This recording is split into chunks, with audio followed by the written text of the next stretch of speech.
पिंजरा पिंजरा रे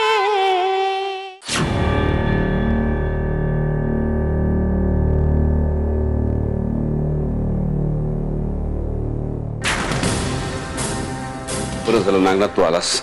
अरे बाहेर काय चाललंय काय? एवढे कसले भांडणाचे आवाज येत आहेत? एवढे कुठले? दोन तर आवाज येत आहे, गोरख आणि अक्का.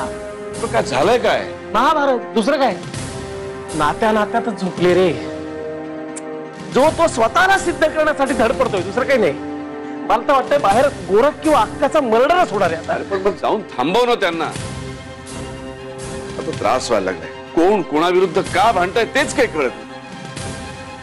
दादा, दादा तुला एवढा घाम काय यायला लागलाय? तुझ्या छातीत तर दुखत नाही ना? तू एक काम कर, तू आधी बस. नाही नाही, मी काही ऐकणार नाही, तू बस इथे. मला काही होत नाहीये. अरे नाही, कसं मला दिसतं ना दादा. तू स्वतः हात लावून बघ ना, केवढा घाम आलाय तुला. हे बघ, माझी काळजी करू नकोस, त्यापेक्षा जाऊन नारायणीची काळजी कर. अरे कशी काळजी करू दादा?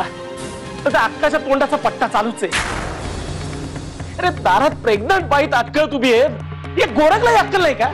जरा तिला घरी घेऊन आला. पण गोरखचा मूर्खपणा मान्य करून अक्काने तरी माघार घ्यायला नको का? आपण नाही. कोण समजावणार कोण ना त्यांना? ठीक आहे, तू समजवणार नाहीयेस का?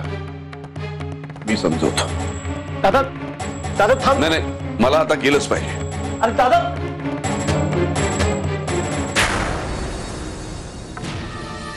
तुला जावं तर लागणारच रे दादा, पण बाहेर नाही, थेट वर. आणि तेही कायमच, कधीही परत न येण्यासाठी. तुझा प्रवास सुखाचा हो. जय हो.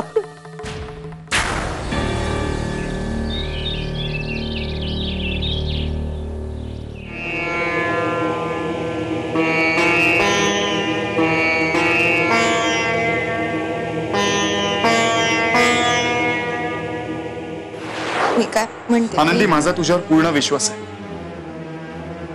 आणि प्लीज तो तसाच राहू दे. आनंदी, मी जे सांगतोय ते नीट आहे. आपण सुप्रियाला गजापासून लांब केलं पाहिजे. तात्या महिन्याभरात गजाचं लग्न लावून देते. त्या मुलीचा जरा तरी विचार करूया प्लीज. आनंदी, मी जे सांगतोय ते लक्षात ठेव. बिचारा वीर, कळलं की मी त्याच्याशी खोटं बोलत, कसं वाटेल ना त्याला? चुकलं माझं, नव्हतं असं करायला. त्याची मूर्खच आहे मी. पण भाऊजी सुद्धा नसते घोळ घालून ठेवतात. आता आता एवढं करून लग्न करणार आहेत की नाही माहिती नाही.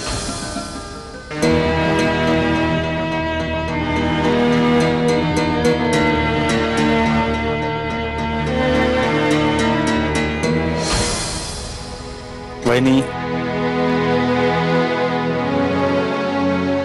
बहिणी हो सांगा ना, तुम्ही मगाशी पण सांगितलं नाही. खूप मारलं का तिला तिच्या बाबाने? बहिणी, भाऊजी तुम्ही काय करणार आहात? कशाबद्दल? या दोन गोष्टी दिसतात भाऊजी, या दोन गोष्टींबद्दल बोलते मी. एवढं साधं कळत नाही भाऊजी तुम्हाला? अरे मला कसं करणार? काय बोलताय तुम्ही? कशाबद्दल? सुपीबद्दल? भाऊजी हे बघा, मला खरं खरं सांगा, नक्की काय तुमच्या मनात? तुम्हाला हे प्रकरण पुढे न्यायला जमणार आहे की नाही? हे बघा, सगळ्यांच्या विरोधात जाऊन त्यांनी माझ्याशी लग्न केलं. तुम्हाला जमणार आहे हे काही? करणार तुम्ही असलं काही? बहिणी, मी तुम्हाला याच्या आधी पण वचन दिलं आणि मी परत एकदा सांगतो की मी सुपीशी लग्न करणार आहे. असं बोलून होत नाही भाऊजी. त्याच्यासाठी हालचाल केव्हा करणार आहात तुम्ही? करील, लवकरच करील. कधी? अहो, तुमच्याकडे जेवढा वेळ आहे तेवढा तिच्याकडे नाहीये. आणि तुम्हालाही माहितीये, आता तुमच्या लग्नासाठी हात धुवून तुमच्या मागे लागलेले. अरे त्याने काय फरक पडणार आहे? ते माझ्या मागे लागू द्या हो, पण मी लग्नासाठी तयार असायला हवं ना. आणि जरी त्यांनी लग्न ठरवलं तरी लग्नाच्या पाटावर उभं राहायचंय की नाही हे कोण ठरवणार? मीच. हा बरोबर, सोनबाई इथंच भेटलं तुम्ही. काय चाललंय त्या मठ्ठर दिरा बरोबर? तात्या, माझ्याशी असं बोलायचं नाही. तुम्हाला मठ्ठ नाही म्हणणार तर काय म्हणणार आहे? तुम्हाला पदवी मिळाली ती. वहिनी समोर बोलते, तिला काय वाटेल? अरे वहिनी समोर म्हणजे काय? त्यांना काय माहित नाही भाई. सुनबाई, 1 कप चहा बनवा आमच्याकडे. सॉरी, 2 कप बनवा. ते नारकर पण येणार रे. स्वारी जामच खुशीत दिसते आज. ओ सुनबाई, जरा थांबा. मग सांगायची गंमत आहे. दाखलं कारणाशिवाय आम्ही कधी खुश होत नाही. त्या बाजूच्या गावचे बाजीराव शिंदे ना, त्यांची कन्या, काय नाव तिचं बघा, तोंडावर नाव आहे बघा. जाऊ दे, नावाशी काय करायचं आपल्याला. त्यांच्याशी तुमची सोयरी जुळणार आहे बहुतेक.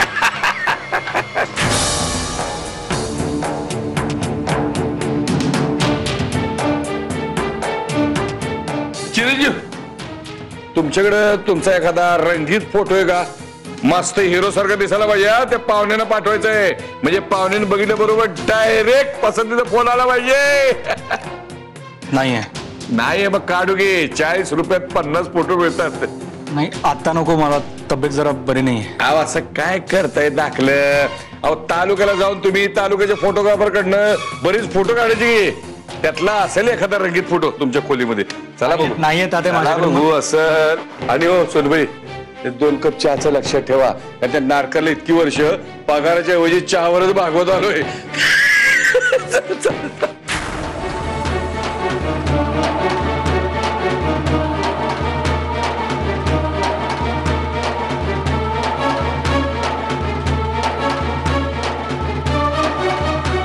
बास अक्का, आतापर्यंत माझी मोठी वहिनी म्हणून खूप मान ठेवून वागतोय तुझ्याशी. त्याच्या पुढे तो पण ठेवणार नाही. तुझ्याकडून मला कसलीच अपेक्षा नाहीये आणि तू माझा मान ठेवलास नाही ठेवलास मला काहीही फरक पडत नाही. आजपर्यंत कुठल्या गोष्टीने फरक पडलाय का तुला?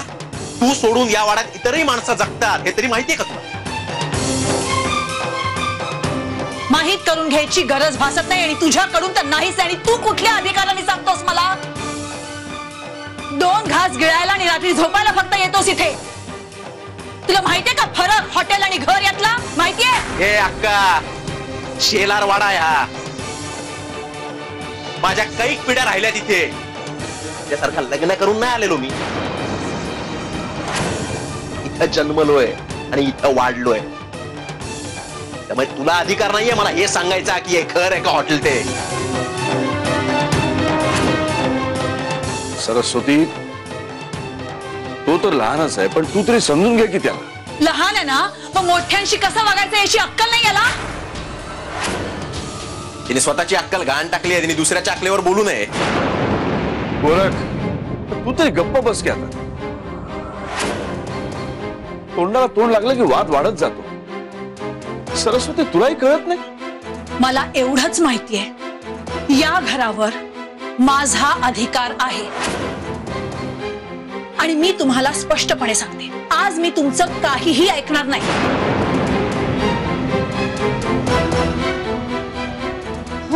या मुलीला तुमच्या तब्येतीची काळजी नाही, घराच्या इब्रतीची काळजी नाही. एवढंच नाही, स्त्री म्हणून हिला स्वतःची किंमत नाही. या अशा मुलीला मी आपल्या शेलारवाड्यात पाऊल टाकून देऊ नाही, निश्चितपणे नाही. हा अधिकार तुला कोणी दिला? तुझ्या खासदार बापाकडून वाडा आणलेला नाही. त्यामुळे इथं कोणी यायचं आणि कोणी नाही हे तू ठरवायची गरज नाहीये. गोरख, बास झाला आता. तुम्ही दोघेही आता पातळी सोडून वागताय. दादा, मी नाही, अक्कानी पातळी सोडली. अरे स्वतःच्या मानापमानासाठी आपल्या घरातल्या माणसांचं आयुष्य पणाला लावते ती. तू मला सांग, तुला तरी पटतंय का? अरे आपली पोरगी 2 जीवांची बाई आहे आणि तिला असा तात्काळ बाहेर ठेवणं या बाईला शोभतं? या 2 जीवांच्या मुलीचं कौतुक मला सांगू नकोस. तू मला प्रामाणिकपणे एक गोष्ट सांग. ही मुलगी इथे आपल्या घरात राहायला आल्यावर हिच्या वागणुकीमुळे तुझ्या दादाची तब्येत पुन्हा खालावणार नाही याची हमी देऊ शकतोस? तुम्हाला सांग ना, देऊ शकतोस का? हमी पत्र दे मला की हिच्या वागण्यामुळे दादाला पुन्हा त्रास होणार नाही. देतोस का? आतापर्यंत तुझ्या वागण्यामुळे दादाला खूप वेळा त्रास झाला, पण म्हणून आम्ही तुला वाड्याबाहेर काढली नाही. सांग ना, काढली का घराबाहेर? बस.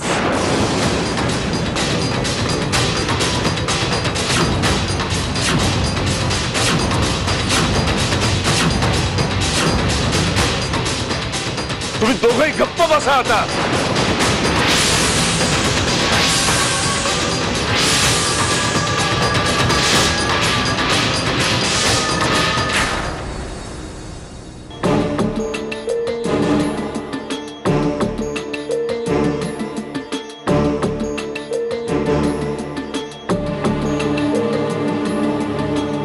नारक वागा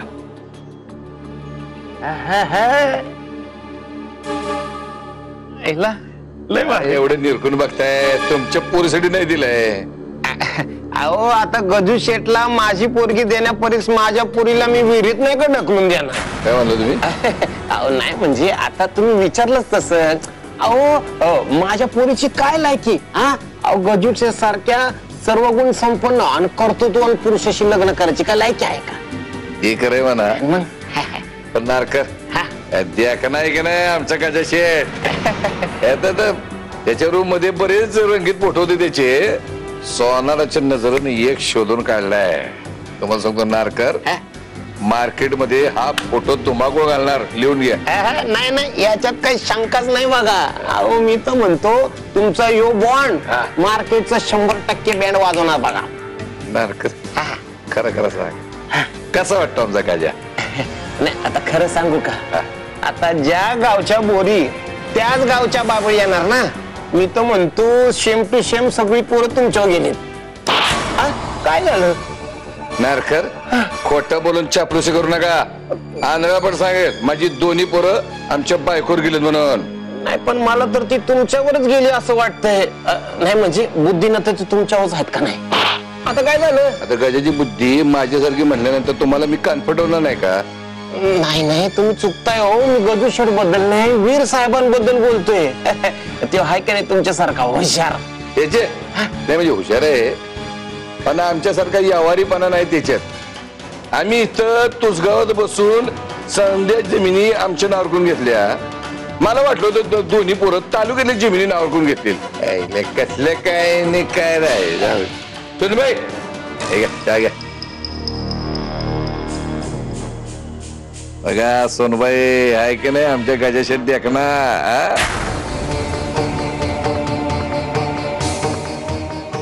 फोटोवरून बाजूवरची पोरगी पसंत करत का नाही.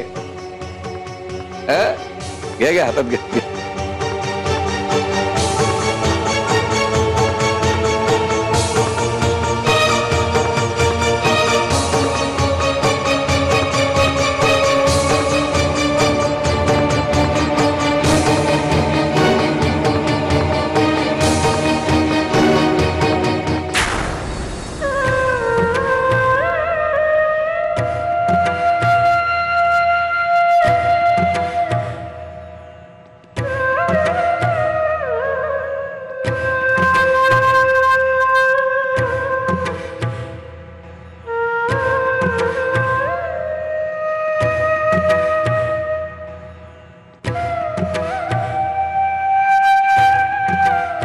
बाबा बाबा अरे चुकलं माझं. मला माहिती तू माझ्याशी बोलणार नाहीयेस. अरे बाबा तूच सांग मला तुला माझ्याशिवाय आणि मला तुझ्याशिवाय दुसरं कोणी आहे का रे?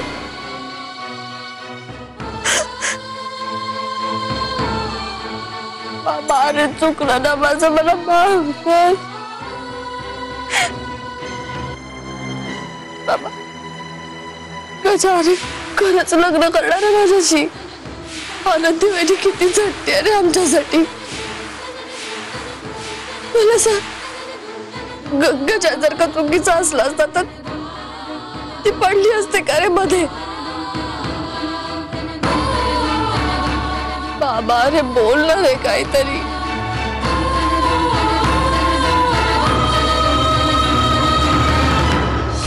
याला आत्ताच्या आत्ता गप्प करा नाही तर मग मी काय करायचंय ते कर. नाही मला पण बघायचंय तुझी आणि तुझ्या त्या खासदार बापाची काय ताकद आहे. गौरव मम्मा